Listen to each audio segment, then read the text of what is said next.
I'm a husband, I'm a father, I'm a man. Do you understand? Half of my life is unplanned. Most of the time, I don't know what's next. How's it going? Husband, father, man here with another episode of You're Not Sick and Tired Until You Do Something About It. So, in case you haven't seen the other video on this that kind of kicked all of this off on, a few years ago, I was sitting up in the midst of complaining about something. You know how we do. There's certain things that need to be fixed around the house, or certain things you need to take care of, or you wanted to bag up those clothes and take them to the Goodwill, and they're just in the way, and you just keep getting upset about it, but you just don't do anything about it. And so I realized, God kind of put it on my heart one day, you're not sick and tired until you actually do something about it. Otherwise, you're just comfortable about it. Stop complaining about it. And so I got to the point to where I did just that. When I would see something, I'd be like, man, you need to take care of that. You need to fix that. Oh, it's getting on your nerves. I say, well, if you're not doing anything about it, then you're not sick and tired of it. And so, cleaning out the car, this has been on my last nerves for a minute now. And so I decided, I'm just like, whoa, remember, not sick and tired until you do something about it. So I stopped my complaining. And then another thing, you all might do this as well. You ever sit up and say, hey, I'm going to do such and such tomorrow, and go ahead and take care of it, and you're feeling all gun-ho and good about yourself. Yeah, I'm going to get out there and I'm going to clean out the car. And then when tomorrow comes, you sit there and like, oh man, that's going to take a long time, and I really don't feel like dealing with cleaning everything out. And you get the feeling like that? Okay, I'm going to raise my hand. I do. And that's exactly what I did yesterday. But as I was riding home earlier this morning, I was like, see, there I go again. I am tired of this car. It needs to be cleaned up and cleaned out and all of that good stuff. And so on my way home, I say, you know what? I'm just getting ready to set aside an hour and take care of it. So another thing with you're not sick and tired until you do something about it is, a lot of times we don't have a process to it. So I'm going to help you to get from point A to point B. So now if I just come out here and I start cleaning out the van and just doing stuff, and bit by bit I'm just throwing stuff away or looking through stuff or whatever, trying to see, hey, where am I going to start at first? A lot of times that can be overwhelming. But I have a system in place to help me be successful. Step number one, make sure I have everything I need. So I have with me over to the right here, I have a trash can. So as I'm going through, I can throw everything that's trash in the trash can. Other things where I might not know where they go, or they may belong to my wife or my children and everything, I have a bag to just put those things in, because that can slow you up. You can sit up and you can be like, okay, hey, whose is this? I don't know if they want that. Hey, let's just put it all in the bag and they can sort it out later. And then the next step is you clean in sections. So when I look at the van, it's 3 sections. There's the first, the front seat and the front area, the side doors and all of those things. Then there's the middle section here, and then there's the back section.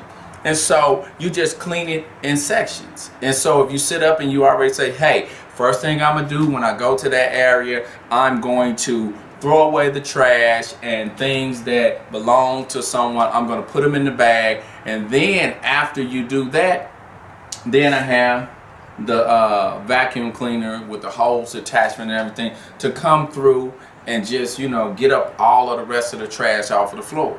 So that makes it more easier to do, instead of me sitting up complaining about it and being overwhelmed with the thought of cleaning out this messy van.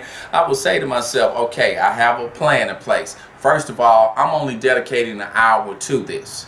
And so now I need to use my time wisely. So how can I make sure that I only dedicate an hour to this? Well, make sure I have everything I need. So I have my trash can, I have my bag to where everything goes in it, and then I have the vacuum cleaner to vacuum up everything afterwards. Then the next step is I've broken it down into sections where I'm not just all over the van back and forth and all of these other things. I'm going to clean out I'm going to start at the back. So I'm going to clean out the back, then I'm going to come to the middle section, then I'm going to clean out the front section. And so that's how I'm going to have it set up. So my mindset is, hey, just get it done. It may not even take an hour, but since I put everything in place, it's not just an overwhelming task of I need to go out here and clean out the van. It's been put into a game plan. I'm dedicating an hour to it. I'm cleaning in sections, trash, things I'm going to keep, vacuum, and get her done, and that can-doer attitude. And so once again, instead of me sitting up, this is one of those I'm not sick and tired until I do something about it. Well, I am sick and tired because today I'm doing something about it. So I'm getting ready to get started, and afterward I will check back in and let you all know how it went.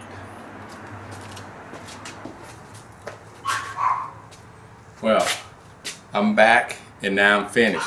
It took a little over an hour because I really had to dig in on certain things on the inside of the car without cleaning out like the console with all of the papers and things where, you know, it kind of becomes the junk drawer of the car. But everything was clean inside and out, as you can see. As we look at the back part, everything is cleaned out and vacuumed. As you look at the middle section, everything is cleaned out and vacuumed and looking good. And even when we go to the front part of the car, we see that everything is cleaned out.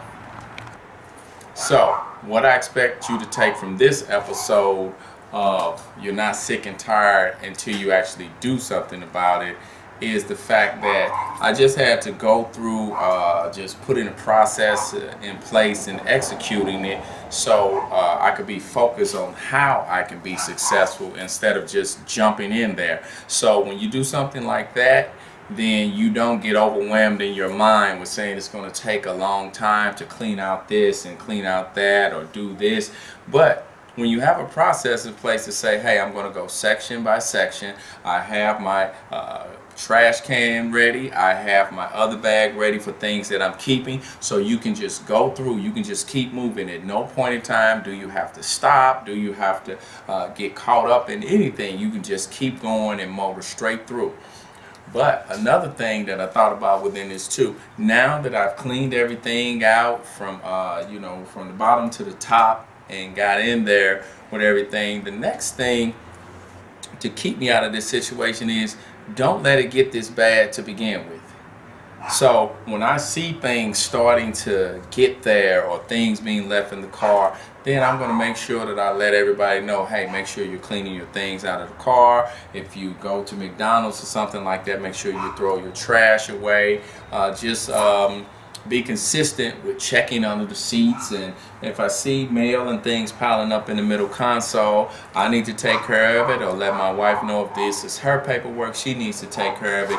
And that's a lot more simpler than me having to take an hour, hour and a half to clean out the car and being overwhelmed by the thought of coming out here cleaning out the car as well. But now that I've gone through the process, taking care of everything, and then my mindset is I'm going to be consistent with making sure that I don't let it get to that part, and it will just be a little bit at a time that needs to be taken care of. It won't take me no more than maybe 5 or 10 minutes to get things back on track and keep them on track. So I hope that was helpful, and as I always ask, what's on your list? Go check it and get her done. Or should I say, be a can-doer. I'm a husband, I'm a father, I'm a man. Do you understand? Half of my life is unplanned. Most of the time I don't know what's next.